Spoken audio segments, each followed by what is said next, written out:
Hey, Mark Shepard here, and I want to talk a little bit about my upcoming concert on November 19th and why this is such a big deal and why this is the last concert that I'm ever going to do. All right? So, hang with me. It's going to be short and it's going to be sweet, but I got to tell you this story. I got to tell you this story because, well, it started in 1969.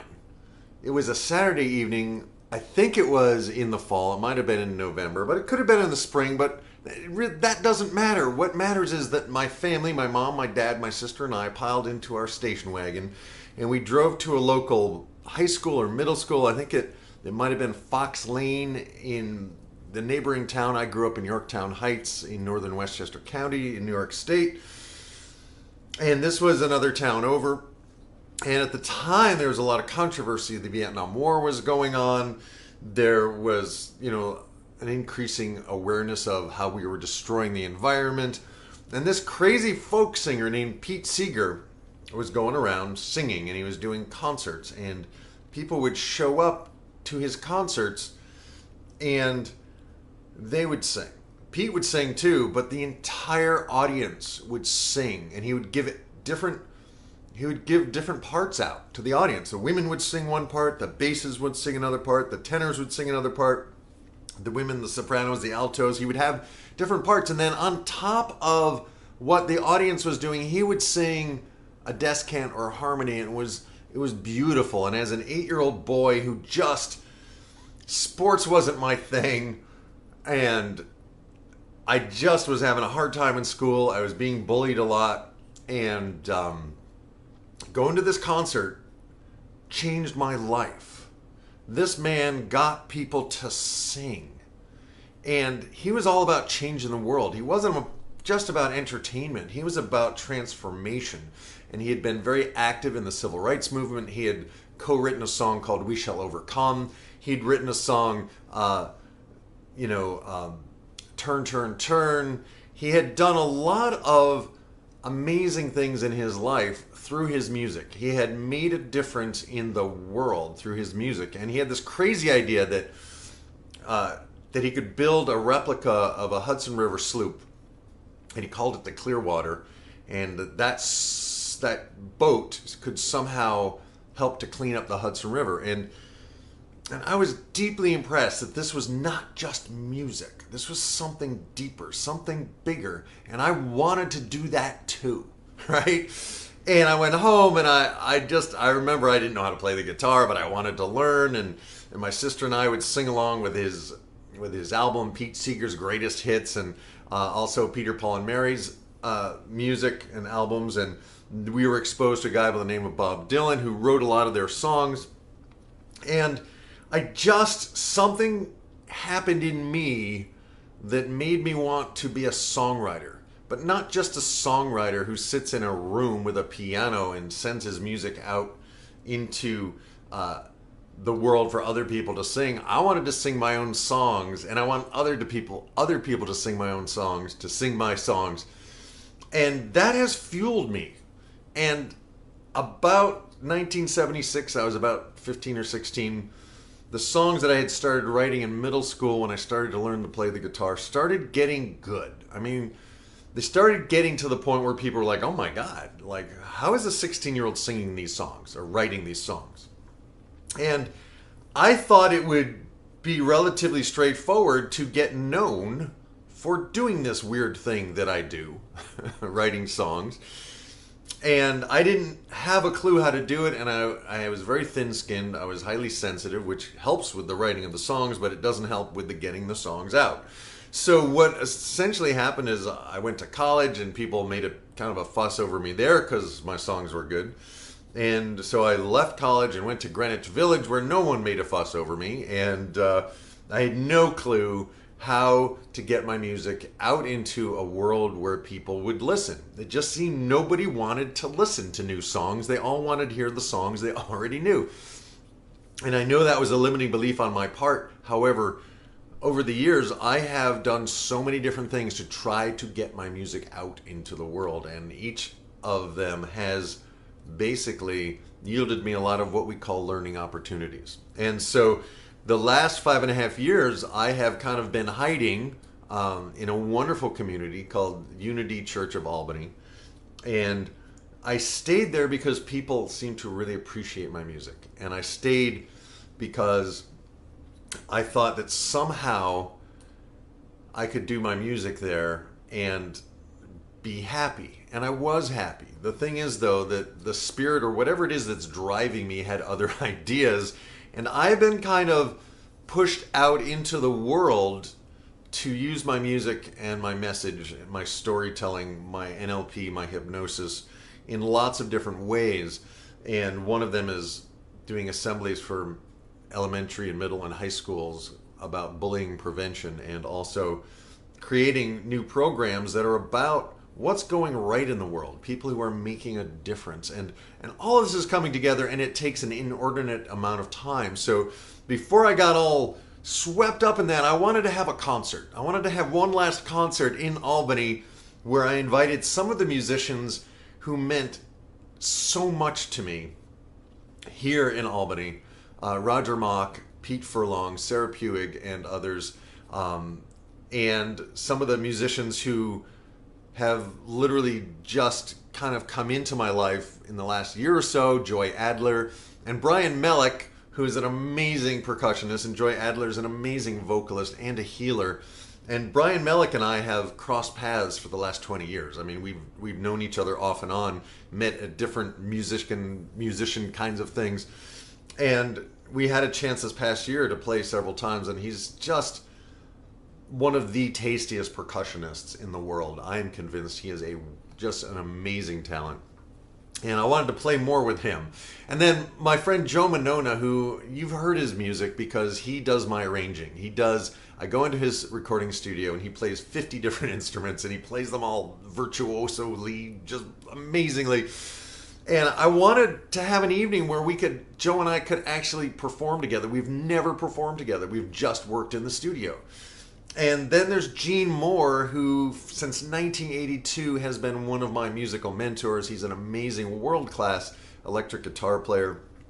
And he produced a lot of my early albums. Feather on the Wind and Visions and Voices are really a collaboration between Gene. And Gene's the guy that introduced me to Joe Monona when Gene stopped doing his recording studio stuff. And so these are people I want you to experience. And then along the way, I met an 11-year-old girl named Riley O'Neill. And Riley O'Neill is just an amazing talent. And her godfather, Bill Rodman, had me write a song for her. And we went into Joe Monona's studio and recorded it. And that went pretty well. So we did another and another. And eventually an entire musical was born called Letters to Daddy, which was featured in the New York Music Theater Festival and in many other venues and places. And one of the songs from that, Together We Could Change the World, with Riley O'Neill singing it, won a Posy Award a couple years ago. So I wanted to have Riley O'Neill join us. She's now in her 20s, and she's an amazing singer, and she's sung on a few of my new songs in the studio at Joe Monona's studio, and I wanted to bring her in. And what I wanted to create, I hope you're still watching this. I'm sorry it's taking so long to get my message to you, but there's a lot of people. There's another guy, a guy named Mike Covey, who is not a professional musician, yet when he and I jam in my living room, a whole new way of doing music emerged, because I would find a lick on the guitar and he would want to follow me. He would want to learn to play it. So I would play it several times, and eventually I developed this way of just playing a specific lick over and over again on the guitar, and he would match it. And once he got it, I would move on to the next lick. And so now we would be playing in two parts, and then eventually he'd follow me, and I would just keep finding a new phrase or a new variation, and we would just kind of do this circle and then eventually get back to the first part of the guitar piece. And so Mike Covey's going to join us. And ultimately, I want to create an event for you guys where you also sing, where you become, for me, what the audience was for Pete Seeger. Not someone who he sang at, but someone who he collaborated with. And I want to make music not only with these 10 amazing musicians, but I want to make music with you too. And the only way I can think of doing it is to do it at this amazing recording studio called Over It Studios on New Scotland Avenue in Albany, New York. And it's going to be November 19th. And I want you to be there. And here's the deal. For the first 30 people that actually buy tickets, I will give you a painting. I will give you one of my paintings for free. If you will just please buy a damn ticket. The challenge is, and this is bringing up stuff for me, the challenge is we value speakers, but we don't value musicians in our culture. And you may say you value musicians, but very few of us actually do. There were 7 people that stepped up immediately and bought tickets. And I want to celebrate those 7 people, but I need a few more. I need like 30 more people in order for me to be able to pay the musicians, pay the video crew that's going to record it, pay the recording studio, and also buy the musicians and the crew some dinner, right? It's really going to take 30 to 60 people paying $40 a ticket to make this happen. And at the moment I have 7, and I'm kind of freaking out because in the next 3 weeks I'm going to be in South Carolina, Las Vegas, and Queens, New York doing gigs and doing music. And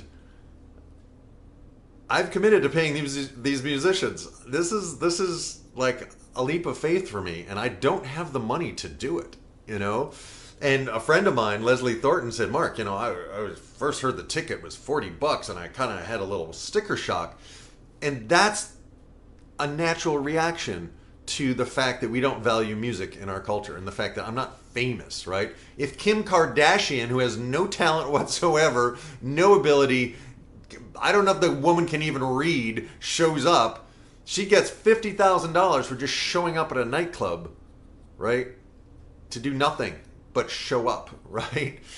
This is an event where there's actual life-changing, transformational music happening that will touch your life, that will send wonderful healing ripples out into your energy field and the energy field of the people around you and out into the world, and I hope in a way that will make a positive difference. And so I want to invite you from my heart, get a ticket, please. There will be a link below this video so that you can join us on November 19th at 7 p.m. Eastern Time. And I will attempt to stream it live. However, this is an event that I want bodies in the seats. I need people who will sing with us. And if you can't sing, I need people who will just love being in the midst of a group of people singing. 10 musicians, 10 world-class musicians, in addition to myself, my songs, your music. And that's what I want. That's what I want to create. And by the way, it's the 40th anniversary of me being a compulsive singer-songwriter. And I would so much rather you come to this event than to my funeral, because I won't be at my funeral. And I will be here, and I want to share this with you so much. It means so much to me, and I want to share this with my community. And I know some of you have been writing to me saying you miss me at Unity, and unfortunately I'm traveling a lot on the weekends, and I'm all over the place right now, so I can't be where I was for the last 5 years. And yet I want to share this with you guys. So if you would please find it in your heart somehow, have a garage sale, whatever you need to do to raise the $40 for this ticket, please go to the link below and get your ticket, and I would be happy to give you one of my paintings. The paintings will be given in first come, first serve order, so do it soon. You'll get more choice, and if you don't like my paintings, that's okay. Get a painting and give it away, right? Something that you can do. Someday it might be worth something. If I can ever figure out how the Kardashians do it, how they can be famous for nothing. I would like to be well known for doing songwriting. I'd like to be well known for writing songs that touch people and help to change the world. That's what I want to do, and it's what I was born to do, and I don't know how to do it, and that's what I'm trying to learn, and I'm studying diligently with people who seem to know this stuff. And so that's it for now. End of my spiel. I hope to see you on November 19th, 7 o'clock, over at Studios, New Scotland Avenue. The information is below the video. Please buy a ticket today. Thanks so much. Mark Shepard, over and out.